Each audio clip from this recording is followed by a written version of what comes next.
আজকের পর থেকে ভোলার যত মাহফিল হবে আমি প্রতিটা কোরআন প্রেমিকের কাছে আহ্বান করে যাই, কারো কাছ থেকে আজকের পর থেকে কোরআনের মাহফিল দেওয়ার জন্য পারমিশনের প্রয়োজন আর হবে না।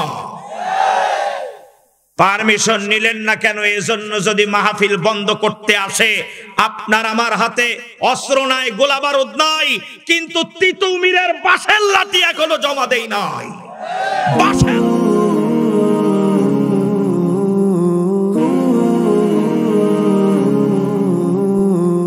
উহুদের ময়দানে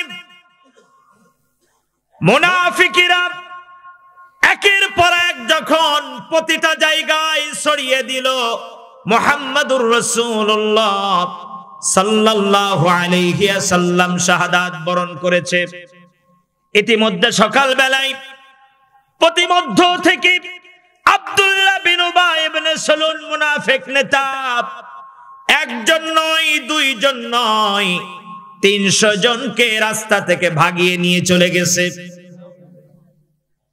একজন না, দুইজন না, 300 জন সরে গেল। আল্লাহর হাবিব 1000 সৈন্য, 1000 সোলজারকে সুন্দর করে সাজিয়ে রাখলেন। তার ভিতর থেকে সরে গেল কত? আর একটু জোরে বলেন। 300 থাকে কত? মাত্র 700 জন। 700 জন নিয়ে আল্লাহর হাবিব বললেন, আজকের উহুদের ময়দানে আল্লাহ তাআলার জান্নাতটা বিক্রয় করা হবে। প্রিয় দিনী ভাইরা আমার, এই 700 জন নিয়ে রওনা হয়ে গেলেন। যুদ্ধ চলছে, আমরা কম বেশি এই ইতিহাসটি জানি, কিন্তু অজানা ইতিহাস একটা রয়ে গিয়েছে। সাহাবায়ে কেরাম হতাশ হয়ে গেলেন। পাহাড়ের পাদদেশে দাঁড়িয়ে একজন আর একজনকে বলছে, শোনো, আল্লাহর হাবিবের জন্য যুদ্ধ করব। এইমাত্র খবর পেয়ে গেলাম রাহমাতাল লিল আলামিন বিশ্বনবী মুহাম্মাদুর রাসূলুল্লাহ সাল্লাল্লাহু আলাইহি ওয়াসাল্লাম তিনি নাকি দুনিয়াতে আর বেঁচে নাই। কার জন্য যুদ্ধ করব আর কার জন্য এই ময়দানে আর থাকা দরকার? চলো আমরা বাড়িতে চলে যাই। একজন আর একজনের সাথে পরামর্শ করছে যে এখানে আর থাকার দরকার নাই, চলো কোথায় যাই? বাড়িতে চলে যাই। জলিল কদর সাহাবীরা হতাশ, কার জন্য ময়দানে দাঁড়াবো? আল্লাহর হাবিব তো এখন দুনিয়াতে নাই। মুনাফিকেরা, কাফেরেরা এই সংবাদ প্রতিটা ইথরে ইথরে যখন পৌঁছে দিয়েছেন, সাহাবায়ে কেরাম 40-50 জন সাহাবী এক জায়গায় হলেন যে চলো বাড়িতে যাই। এমন সময় হযরতে নুসাইবা রাদিয়াল্লাহু তাআলা আনহা, একজন মহিলা সাহাবী, কি নাম? আর একটু জোরে বলেন। মহিলা সাহাবী হযরতে নুসাইবা রাদিয়াল্লাহু তাআলা আনহা, তিনি দাঁড়িয়ে দাঁড়িয়ে শুনছেন, একজন আর একজনকে বলছে চলো বাড়িতে যাই। মুহাম্মদ সাল্লাল্লাহু আলাইহি ওয়াসাল্লাম বেঁচে নাই, এই ময়দানে থেকেও আর কোন। হযরতে নুসাইবা ডাক দিয়ে বললেন, ও আল্লাহর নবীর সাহাবীরা, আমার প্রশ্ন হলো, আল্লাহর জমিনে আল্লাহর হাবিব বেঁচে নাই, এই মাত্র সংবাদ তোমাদের কানে পৌঁছে গেল, আর তোমরাও সিদ্ধান্ত নিলে বাড়ি চলে যাবে। বাড়িতে যাওয়ার সিদ্ধান্ত চেঞ্জ করে কি এই সিদ্ধান্ত নেওয়া যায় না? মুনাফিক আর মুশরিকদের বিরুদ্ধে এই জমিনে লড়াই করে আল্লাহর জমিনে আল্লাহর হাবিবের রক্ত ঝরেছে। ওই জমিনে আমাদের বুকের তাজা রক্ত বিলিয়ে দিয়ে আল্লাহর হাবিবের সাথে আমরাও জান্নাতের মেহমান হতে চাই। এই সিদ্ধান্ত কি নেওয়া যায় না? বাড়ি চলে যাওয়ার সিদ্ধান্ত কেন নাও? ও আমার মা বোনেরা, আপনাদের শুধুমাত্র ঘরে বসে রান্না করার দিন নয়, আপনাদেরকে অংশ নিতে হবে। মহিলা অঙ্গনে আপনাদের কাজ করতে হবে।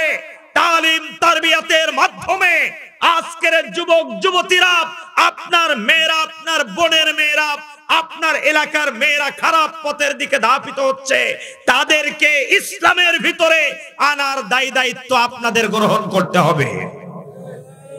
প্রিয় ভাইয়েরা আমার, হযরত নুসাইবা রাদিয়াল্লাহু তাআলা আনহা, এই মহিলা সাহাবীর নাম অনেকেই জানে না। তিনি বললেন, ও রাসূলুল্লাহর সাহাবীরা, কেন বাড়ি যাব? এই ময়দানে রক্ত ঝরিয়ে আল্লাহর হাবিবের সাথে জান্নাতে যেতে চাই, বাড়ি ফেরার জন্য আসি নাই। আজকের যারা সত্যিকারে আপনি আমি নবী প্রেমিক, আপনার আমার শুধু কুলুব আর হলো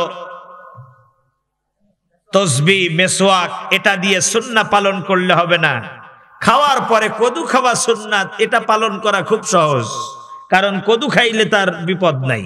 জোরে বলুন ঠিক না বেঠিক? খাওয়ার পরে মিষ্টি খাওয়া সুন্নাত, এটা যেমন পালন করা দরকার, তার চেয়ে বেশি দরকার আন আকিমুদ্দিন, বাতিলের বিরুদ্ধে লড়াই করে আল্লাহর জমিনে আল্লাহর দ্বীন কায়েমের সংগ্রাম করা। এ বেলায় হলো দিনকাল খারাপ, পরিবেশ পরিস্থিতি ভালো না, যখন ভালো হবে তখন আগের কাতারে থাকবো। আজকের আল্লাহর কোরআনের মাহফিল গুলো হতে দেয় না। কি হয়েছে? করোনা। কি হয়েছে? ওমিক্রন। এই সুতা দিয়ে কোরআনের মাহফিল বন্ধ করা হচ্ছে। কথা বলেন না কেন? আবার পারমিশন আনতে হয়। কি লাগে? আচ্ছা, এই জমিনটা কার? এত আস্তে বললে হবে না, আরো জোরে বলেন, এই জমিনটা কার? আকাশ কার? আপনি কার? আমি কার? সব যদি আল্লাহর হয়, আল্লাহর জমিনে আল্লাহর কোরআনের কথা বলতে হবে। আবার কোন ছাতা কলার পারমিশন প্রয়োজন? ডিসির পারমিশন লাগবে, এমপির পারমিশন লাগবে, এলাকার নেতাদের পারমিশন লাগবে, পাতি নেতার পারমিশন লাগবে। আমার প্রশ্ন হলো, এলাকার নেতাদের যদি পারমিশন নিয়ে কোরআনের তাফসীর মাহফিল করতে হয়, ডিসির পারমিশন নিয়ে যদি কোরআনের তাফসীর মাহফিল করতে হয়, এমপির পারমিশন নিয়ে যদি কোরআনের তাফসীর মাহফিল করতে হয়, আগামী দিন থেকে ডিসি, এসপি আর এমপি আর এলাকার নেতারা জানাজা পড়াবে, মসজিদের খুতবা দেবে, ইমাম সাহেবের জায়গায় দাঁড়িয়ে ইমামতি করতে হবে। এটা যে নেতা করতে পারবে, সেই নেতার কাছ থেকে পারমিশন নেওয়া হবে। তুমি সূরা ফাতিহা সহিভাবে পড়তে পারো না, তুমি কোরআনের মাহফিলের পারমিশন দেওয়ার কে? কথা বুঝেন নাই? কোরআনের পারমিশন, আল্লাহর কোরআন চলবে কি চলবে না, এর পারমিশন দেবে হলো যিনি ধর্মীয় নেতা, তিনি। সূরা ফাতিহা পড়তে পারে না, তাফসীর মাহফিল চলবে না। হুজুর তাফসীর করেন, অনেকে বলে না হুজুর এইসব আলোচনা বাদ দিয়ে কি করেন? তাফসীর করেন। তা তাফসীর করেন, এই তাফসীর কোন বাব থেকে এসেছে এটাও সে জানে না। কথা বলেন না কেন? তাফসীর বানান করতে বললে যদি বলা হয় আরবিতে, আপনি হুজুর তাফসীর করেন, তা তাফসীরটা আরবিতে বানান করেন, তাও বলতে পারবে না। এরম নেতা আছে না নাই? তাহলে যে তাফসীর মানে কি এটাই বোঝে না, সে আবার পারমিশন দেওয়ার কে? জমিন আল্লাহর, কথা হবে আল্লাহর, কোরআন আল্লাহর। পারমিশন যদি প্রয়োজন হয় নিতে হবে কার কাছ থেকে? আরো আওয়াজ দিয়ে বলেন, কার কাছ থেকে? আজকের পর থেকে ভোলার যত মাহফিল হবে, আমি প্রতিটা কোরআন প্রেমিকের কাছে আহ্বান করে যাই, কারো কাছ থেকে আজকের পর থেকে কোরআনের মাহফিল দেওয়ার জন্য পারমিশনের প্রয়োজন আর হবে না। পারমিশন নিলেন না কেন? এজন্য যদি মাহফিল বন্ধ করতে আসে, আপনার আমার হাতে অস্ত্র নাই, গোলা বারুদ নাই, কিন্তু তিতুমিরের বাঁশের লাঠি এখনো জমা দেই নাই। বাঁশের লাঠি দিয়ে সাইজ করে দিতে হবে। কোরআনের তাফসীর ছিল, কোরআনের তাফসীর মাহফিল চলবে, থাকবে। কোরআনের বিরুদ্ধে যে কথা বলবে তাকে বাঁশের লাঠি দিয়ে ঠান্ডা করা হবে।